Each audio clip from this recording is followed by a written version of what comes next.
Thank you, Mr. Speaker. Would the bill carrier yield to a question? Representative Dosh, would you yield to a question? I will, Mr. Speaker. Representative Casper. Thank you, Mr. Speaker. Representative Dosh, on Section 7, which you just briefly discussed, I'm puzzled.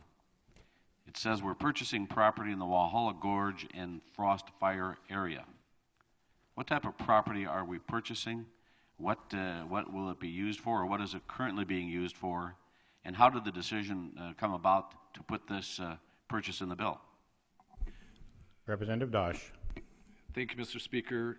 Representative Casper, if I may to give you a more thorough and complete explanation of that, I would like to refer this to Representative Munson, who has agreed to handle this part of the debate. Coward. Representative Munson, would you yield to a question? I would be very honored. Representative Casper. Thank you, Mr. Speaker. Representative Munson, I have the exact same question for you that I had for Representative Dosh. I'd like a little detail about Section 7, please. Okay, Mr. Speaker and Representative Casper, members of the Assembly, this is an area known as the Rendezvous Region area, and it's the ski area is also a summer theater, and it sits right on the border, just south of the Canadian border, right on the line between Cavalier and Pembina County in my district. And this is the Parks and Rec budget, and we hear a lot about the parks, but we don't hear much about rec.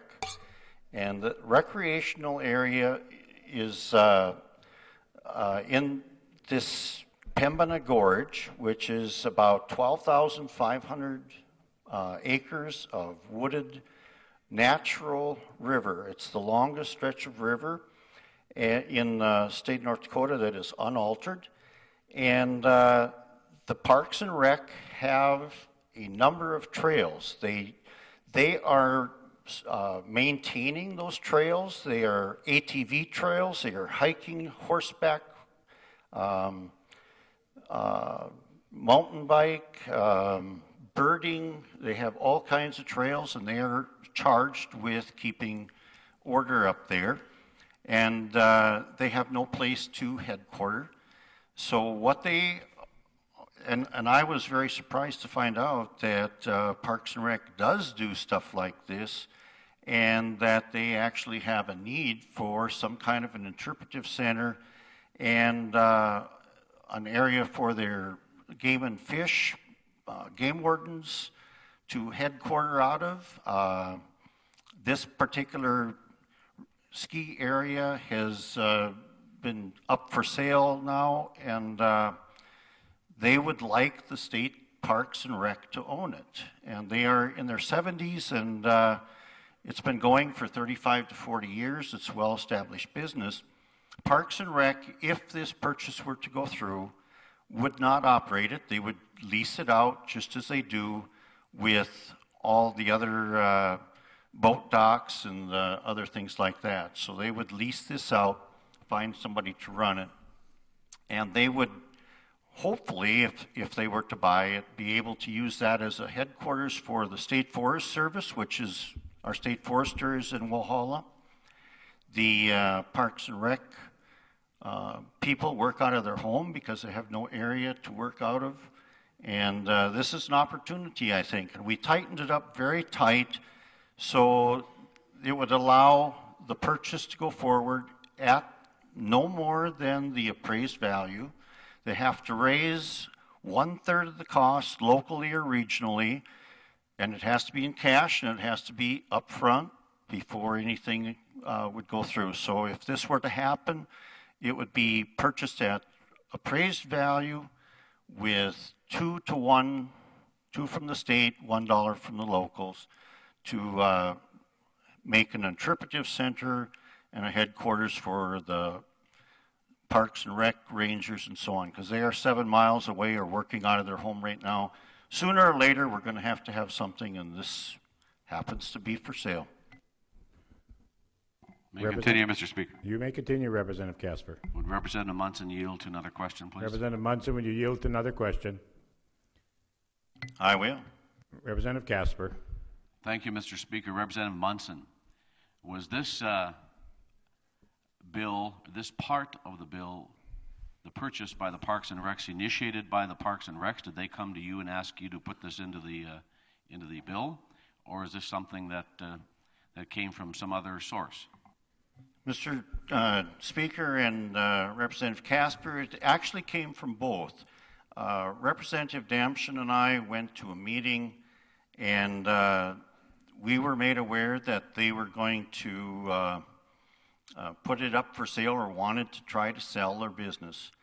And Parks and Rec were there. Their trail guy that's in charge of keeping order up in the trails was there, as well as the assistant director, Eric someone.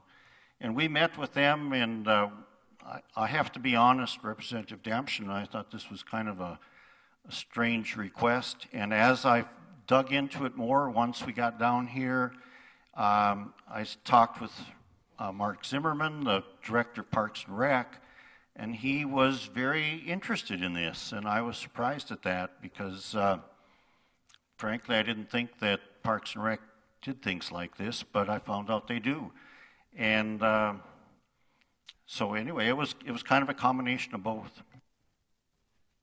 May continue, Mr. Speaker. You may continue, Representative Casper. Would Representative Munson yield to another question, please? Representative Munson, would you yield to another question? I will.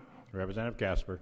Thank you, Mr. Speaker. Representative Munson, you indicated in your discussion that this is sort of a going business, but people want to retire.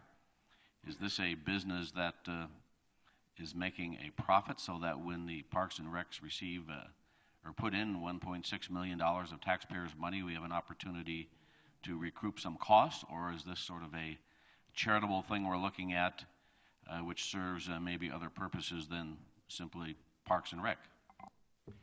Mr. Speaker and Representative Casper, members of the Assembly, this is a going business. It has been going for about 35 years or more. I've been skiing there since they first opened. My kids have all skied there.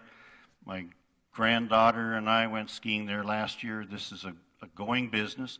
They keep investing more and more. When it started, it was a rope tow, and then they ended up with a chairlift. They've got several chairlifts now. They just put in a new $300,000 magic carpet, which is like a big conveyor belt that the little kids that tube down or run their toboggans down can get on this magic carpet, and it takes them to the top of the hill. So that's on their bunny slope and their toboggan slope for the kids. So that's like $300,000, $250,000 plus that just went into it. So this is a going business. It is making money. They are in their 70s, and they are just not able to make snow all night and run it all during the day. And they have a summer theater that employs a lot of people, and they get a lot of people from all over North Dakota, Minnesota, and out of Winnipeg even. They bring buses down. So it's a good, viable business, but it's for younger people to run. It's not for somebody that's in their 70s. May continue, Mr. Speaker. You may continue, Representative Casper. Thank you, Mr. Speaker. Thank you, Representative Munson. Mr. Speaker, members of the House, it's sort of some difficult words I'm going to say, and I apologize. However, this looks to me like a situation that ought to be solved not by government. We have a going business that people want to sell. You've heard that it's a profitable business. My thoughts would be that it would best be served if the state of North Dakota stays out of this type of a business and lets the people who own this property sell it on the open market. We don't have enough money to provide $500,000 for milk for kids, but we have enough money to provide $1.67 million to buy a ski resort. I think this is the wrong decision. Thank you, Mr. Speaker. Representative Delzer. Well, let's start with this one. Mr. Speaker, the amendments at to House Bill 1170